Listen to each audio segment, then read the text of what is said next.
There is a towel on the windowsill. It has been there for 39 days. No one uses it.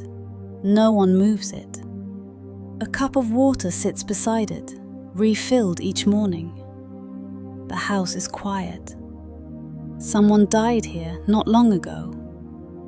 The towel is not forgotten. It is placed with intention, the way you set a table for a guest you are still expecting.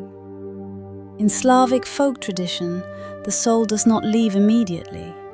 It lingers for 40 days, moving between the world it knew and whatever comes next. And when it returns, tired, disoriented, following the thread of memory back to the place it once called home, it needs somewhere to rest, something familiar to hold. That is what the towel is for. Not a towel exactly, a rushnyk.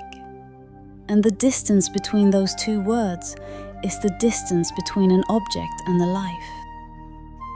The word is likely related to ruka, hand. At its simplest, a rushnyk is something you dry your hands on. But in the Slavic world, the rushnyk carries two lives at once. One ordinary, one not. The same object hangs in the kitchen and stands at the altar. It wipes flour from fingers and marks the passage between worlds. Few household textiles carried this kind of double life.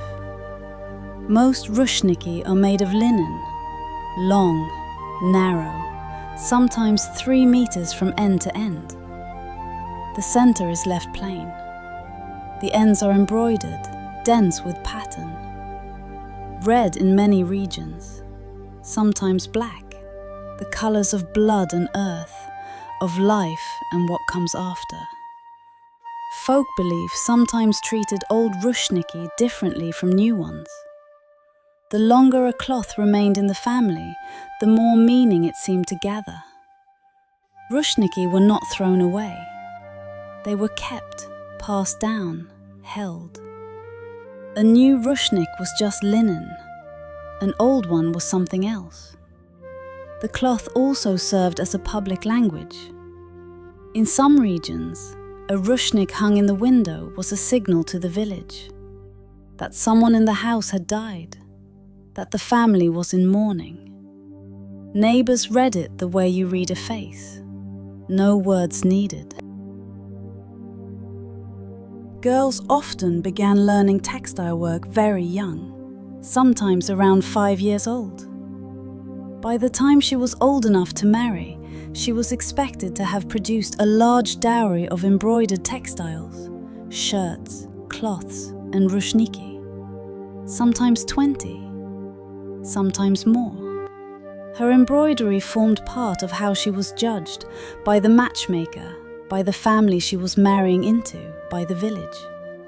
She worked the patterns from memory.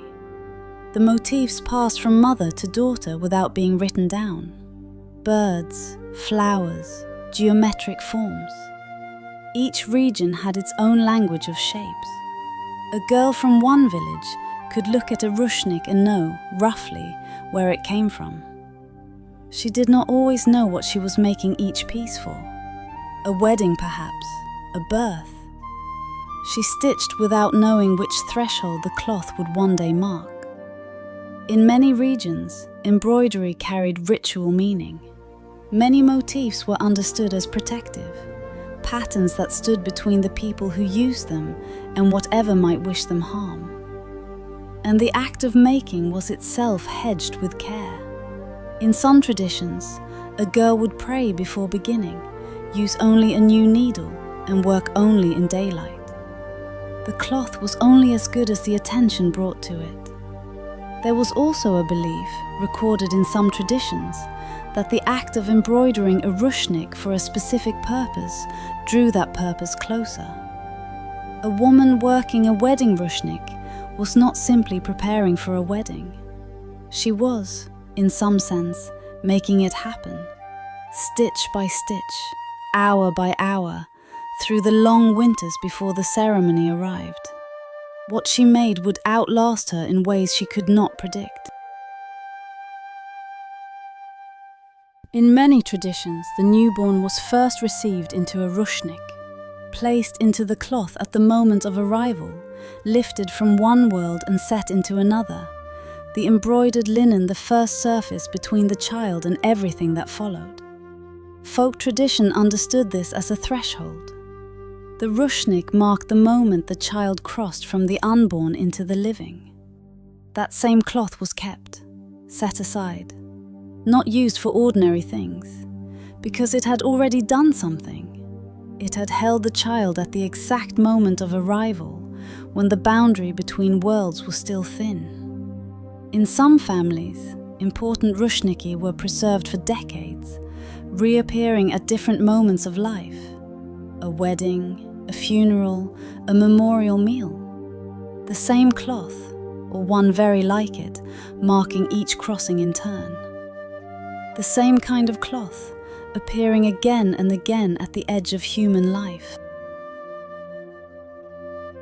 A wedding required many rushnyky, 20 or more by tradition, for a single ceremony. Each had a function. There were rushnyky for the icons, for the bread, for the guests.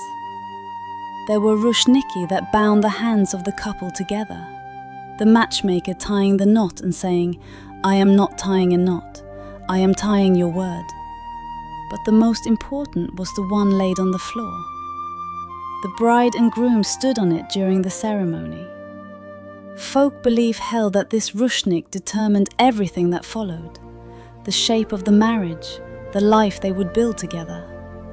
It was not decoration, it was the ground they were standing on, in every sense. And there was one more thing. Whoever stepped onto it first would lead the family. That was the belief. So sometimes, at the edge of that cloth, there was a small and undignified scramble.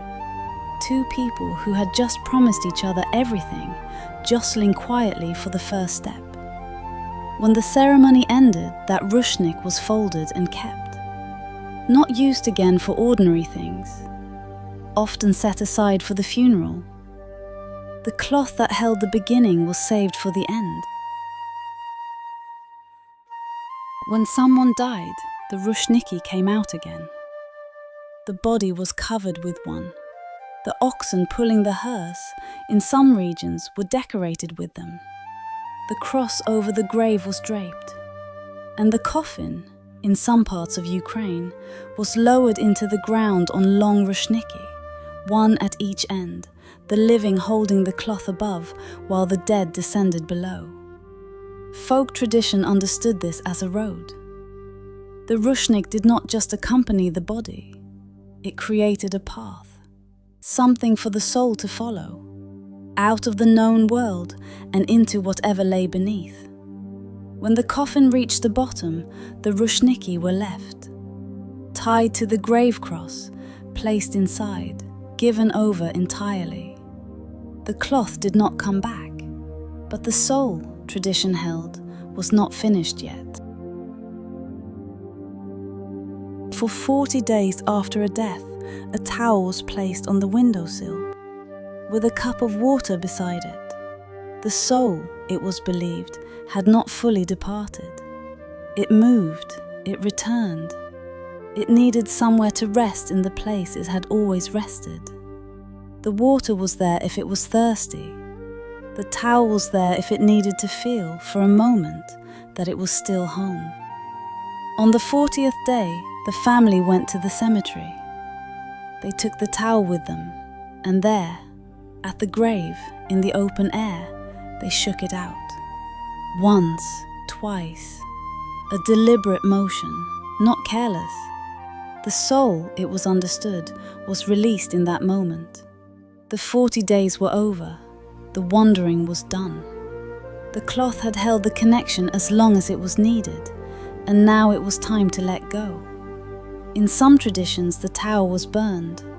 In others, cast into a river. Either way, it did not return to the house.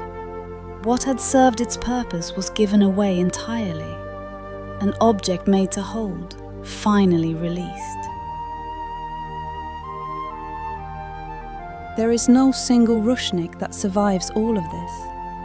The patterns, though, do survive, passed from mother to daughter without being written, repeated in each new cloth, each new embroidery, each girl learning to spin at 5 and sew at 7, and understands slowly that the things she makes will mark thresholds she cannot yet imagine. The rushnyk is not a monument. It is not meant to survive untouched. It is meant to accompany, to hold, to witness, to remain beside a human life for as long as it is needed, and then finally to be let go. A cloth that holds the living, a cloth that guides the dead, a cloth shaken out at the grave so that what it carried can finally move on, that is kept,